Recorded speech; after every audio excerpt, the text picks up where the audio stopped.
আমাদের সঙ্গে যোগ দিয়েছেন ডাকসুর স্বতন্ত্র প্যানেলের মুক্তিযুদ্ধ ও গণতান্ত্রিক আন্দোলন সম্পাদক প্রার্থী নুমান আহমেদ চৌধুরী। জনাব নুমান আহমেদ চৌধুরী, আপনাকে স্বাগত জানাচ্ছি ইন্ডিপেন্ডেন্ট টেলিভিশনে। যেটি জানতে চাই আপনার কাছে যে ডাকসু নির্বাচনে মুক্তিযুদ্ধের পক্ষ বিপক্ষ কোনো ইস্যু হতে পারে কিনা।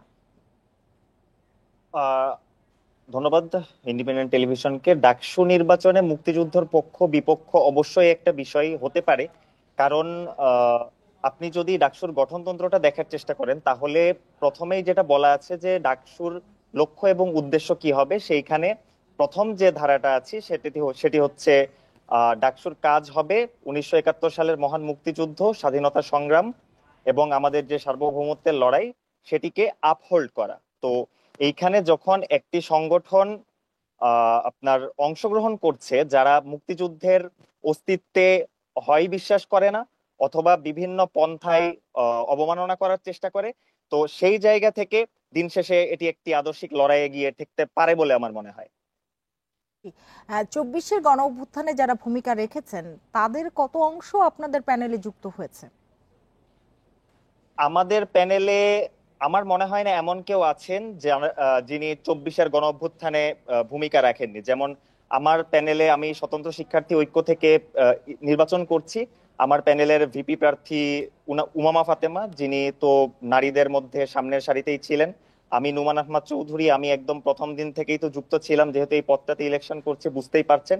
এবং পাশাপাশি যতজন আছেন, কেউ অনলাইনে, কে বেশিরভাগ অফলাইনে, সবাই ভূমিকা রেখেছেন। আসলে জুলাই অভ্যুত্থানে তো বাংলাদেশের শিক্ষার্থী সমাজের অধিকাংশই কোনো না কোনো ফরম্যাটে ভূমিকা রাখার চেষ্টা করেছেন। কেউ রাজপথে নেমেছেন, যারা রাজপথে নামতে পারেননি বিভিন্ন কারণে তারা অনলাইনে সাপোর্ট করার চেষ্টা করেছেন। আবার অনেক আমাদের প্যানেলের যিনি জিএস, উনি সাংবাদিক সমিতির সাবেক সভাপতি। তো সেই জায়গা থেকে অভ্যুত্থানকালীন সাংবাদিকরা যাতে ঢাকা বিশ্ববিদ্যালয় থেকে নিরপেক্ষ সংবাদ প্রকাশ করতে পারে সেই জায়গাতে ওনার একটা ভূমিকা ছিল। তো আমার কাছে মনে হয় না যে আমাদের প্যানেলে এমন কেউ আছে যিনি জুলাই অভ্যুত্থানে অংশ নেননি। তো আমি বলবো যে আমাদের প্যানেলে জুলাই অভ্যুত্থানের শক্তির শতভাগী আছেন। জি, রাজনৈতিক পরিচয় ছাড়া ডাকসুতে জয় পাওয়া খুব সহজ হবে কি? রাজনৈতিক পরিচয় ছাড়া ডাকসুতে নির্বাচিত হওয়া খুব সহজ হবে না, তবে আমার কাছে মনে হয় এটা অসম্ভব না। কারণ যদি একটু কনসার্নের কথা বলি, সেটা হচ্ছে আমরা যারা স্বতন্ত্র প্রার্থী আছি আমাদের হয়তোবা পরিচিতি আছে বা আমাদের লোকজন অত বেশি নেই, আমাদের ফান্ডিং এরও একটা সমস্যা থাকে সেই জায়গা থেকে। আর মেইন সমস্যা যেটা, আমাদের কিন্তু একটা পার্টির ধরা ভোট ব্যাংক থাকে না।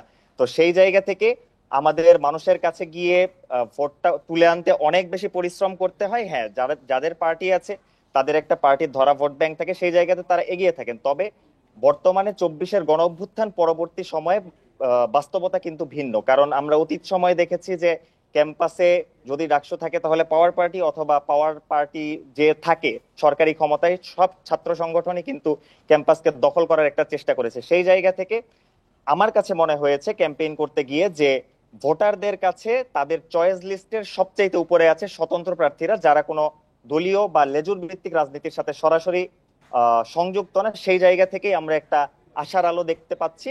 আশা করি ভালো কিছু হবে। জি, জুলাই গণ অভ্যুত্থানে অংশ নেওয়া অর্থাৎ ভূমিকা রাখাটাই আপনাদের প্যানেলের জন্য বড় শক্তি বলে মনে করছেন আপনি, বা স্বতন্ত্র না, আমি প্রার্থীদের জন্য? আমি এটা মনে করছি না। কারণ আমি মনে করি যে ক্যাম্পাসে এখন যারা আছেন তারা প্রত্যেকেই কোনো না কোনো ফরম্যাটে জুলাই অভ্যুত্থানে অংশ নিয়েছেন। তো আমি তো সবাইকে প্যানেল নিতে পারবো না। আমার প্যানেলের সবাই যুক্ত হয়েছেন ঠিক আছে, কিন্তু আমরা যেহেতু আমাদের প্যানেলের পক্ষ থেকে মোটোটা ঠিক করেছি যে পলিটিক্যালি কনসিয়াস একাডেমিক ক্যাম্পাস।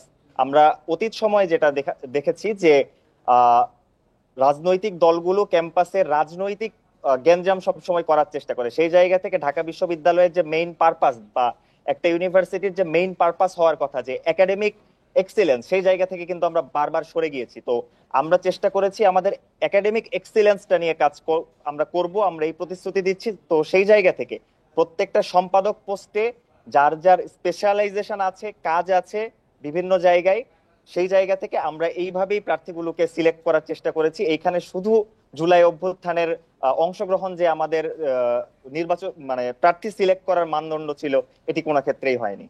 জি, ভোটাররা যখন আপনারা যাচ্ছেন ভোটারদের কাছে, তারা কি ধরনের প্রত্যাশার কথা আপনাদের বলছেন?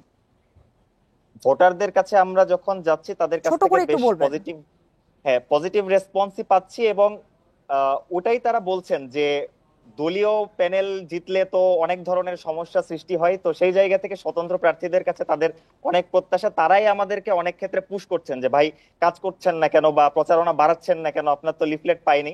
আমরাই যাতে নির্বাচিত হই, ভোটাররা সেটাই প্রত্যাশা করছেন জি, এবং আমরা জি, বুঝতে পেরেছি। জনাব নোমান আহমেদ চৌধুরী, আপনাকে অনেক ধন্যবাদ আমাদের সাথে যোগ দেওয়ার জন্য।